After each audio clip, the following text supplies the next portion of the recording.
Vazhdo me pyetjen e tretë.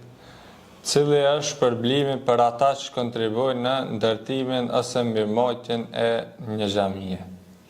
Shpërblimi është shumë i madh për ata që ndërtojnë shtëpitë e Zotit dhe që kujdesen për shtëpitë e Zotit. Pejgamberi alayhis salatu wassalam thuhet se kishte dëshirë shumë të madhe se ku prekte koma e tij me ndërtu shtëpitë e Zotit. Pejgamberi alayhis salatu wassalam ishte ndërtuesi i xhamisë Mesxhidul Quba. Mori pjesë në ndërtimin e saj bashkë me shokët e vet. Edhe pse ishte pejgamber, i mante tullat në dorë dhe i vendoste për me bë zidin e me ndërtu faltore në xhamin. Sepse xhamia nuk ishte thjesht xhami, por ishte edhe shkollë. Ishte edhe vend qetësie, ishte edhe vend ku merreshin aktivitete sociale, bamirëse.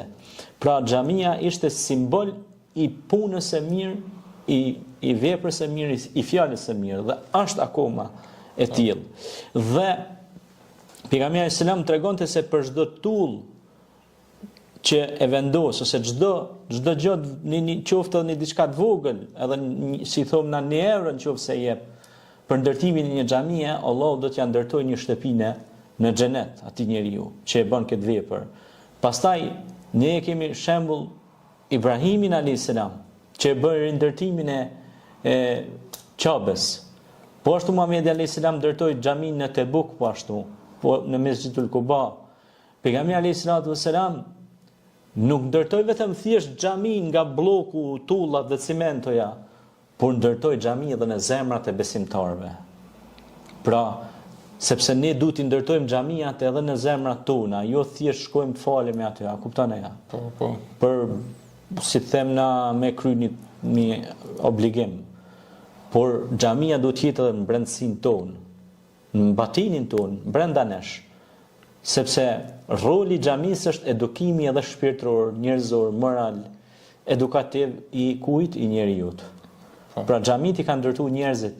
E pejgamberi alayhis salatu wassalam i ka inkurajuar shokët e vet vazhdimisht të ndërtojnë faltore, sepse aty edukohen njerëzit që të largohen nga veprat e këqija, që të largohen nga veprat e shëmtuara, që të motivohen me bë punë të mira. Pra xhamia ka këtë qëllim. Me eduku njerëzit, mos me i bë të ashpër, mos me i bë arrogant, mos me i bë të pamoralshëm, por xhamia ka qëllim me i bë njerëzit të edukuar, të moralshëm, adhëtar të mirë, qytetar të mirë, të shkolluar, sepse Zoti Kur'an thotë ikra, lexo, studio. Po. Hal yastawi alladhina ya'lamuna wal ladhina la ya'lamun, thotë Zoti në Kur'an, a janë të barabartë ata që dinë me ata që nuk dinë? Prandaj roli i xhamisë është iluminimi i mendjes së njeriu, po dhe i gjuhës së tij, po dhe i shpirtit të tij. Iluminim do thotë ndriçim. Nëse nuk ka dritë shpirti, atëherë ti je i thatë, je i zbrazur.